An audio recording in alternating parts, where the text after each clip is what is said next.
It's April 23rd, 2024, and I gotta tell you, I don't like the lighting in here, and I also gotta tell you, I'm very sorry. I've been missing in action for 2 weeks, but this is still the Moneyline Grind. Although I haven't dropped a new video in 2 weeks, I have been dropping picks here and there. If you're paying attention to the Twitter or Discord, you've cashed in a couple of bets, and quite frankly, I apologize. Personal life ramped up, and you know, I actually wasn't able to watch as much sports as I normally do. Normally I get multiple games in per night, and you know, life just sometimes comes at you fast, and you gotta, you know, prioritize. But we're back on the grind, and we're back to getting that money. We're in the NBA playoffs now, and we can't miss out on that. There's a lot of free money floating around. If you're like me, you've already made some, but we're looking to make some more. So I got 5 locks for you tonight. I got 3 NBA plays, 2 MLB plays. I got some parlays cooking. Things get fun in the postseason. But let's get right to it. 5 picks. We're starting off with a newbie, Pat Bev. We're taking Pat Bev over 11.5 points plus assists. This is minus 115. He cleared this line in game 1 with 13 points plus assists.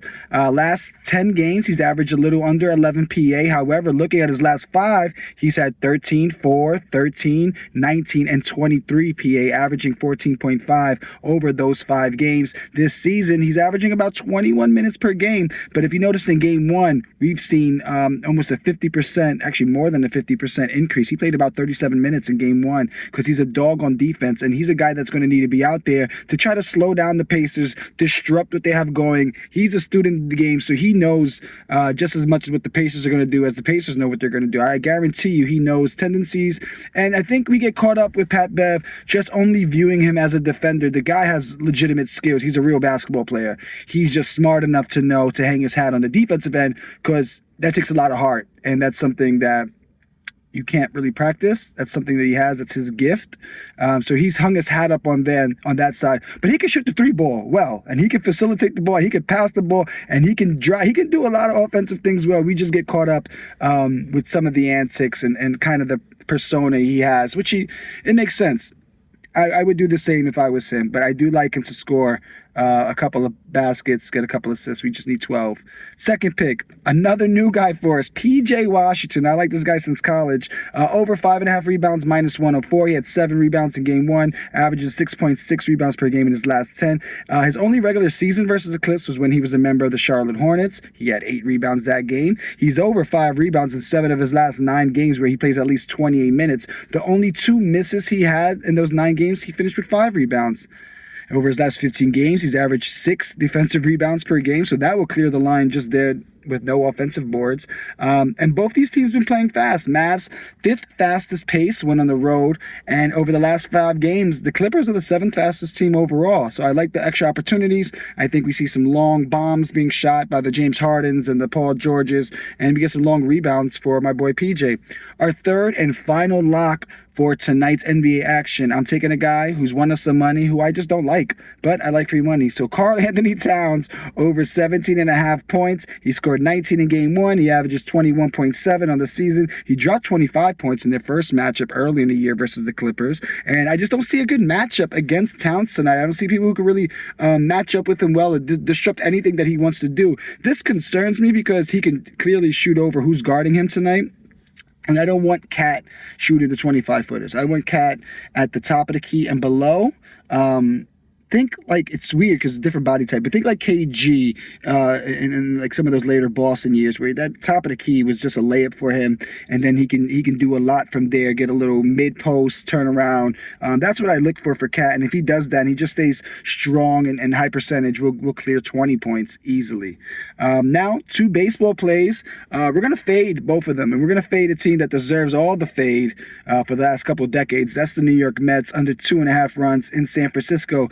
This is plus 135, so some legitimate return on investment here. Logan Webb on the mound for San Fran. Last season, last matchup versus the Mets, he went 7 innings, only allowing 2 runs and 5 hits with 8 Ks and just 98 pitches for that 7th inning run. His last 3 starts on the season has been pretty impressive, going 7 innings in all 3 and only allowing 3 runs in total, including 0 runs in his last start, and only allowing 2 hits versus the Diamondbacks. I don't like the Mets. I don't trust the Mets. It's almost a rule for me to fade them whenever the opportunity arises. Whenever the odds are leaning towards the fade of the Mets, just jump right in because they're going to choke.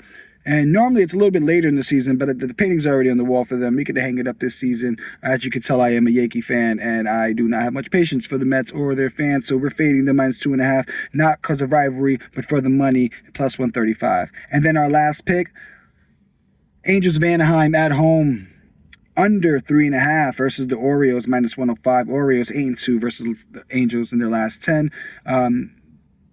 And in those last 10, the Angels have scored under 4 runs in 6 of those. They've only scored more than 3 runs once in their last 5.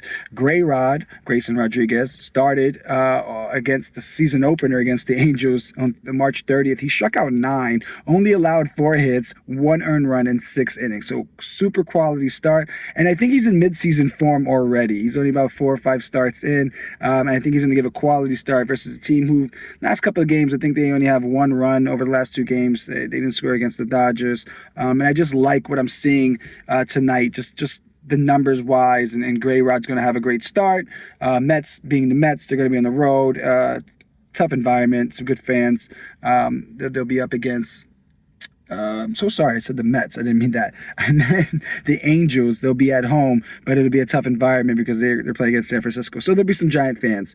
That's all I have for you tonight. We're back on the grind, so let's recap. Pat Bev over 11.5 points plus assists. PJ Washington over 5.5 rebounds. Karl-Anthony Towns over 17.5 points. Mets under total 2.5 runs. Angels under 3.5 runs.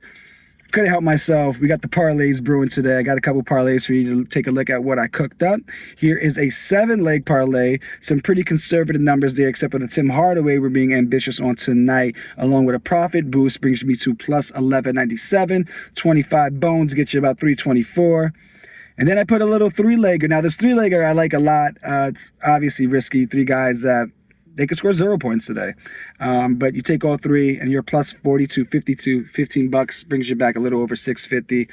One of them got a hit, but I'll take it if all 5 locks hit and we sweep the night, because we need one of those. I took 2 weeks off, so we got to catch up on these sweeps. It's your boy Dave, Mr. Moneyline Grind. We're back at it. Let's get this free money. Stay profitable.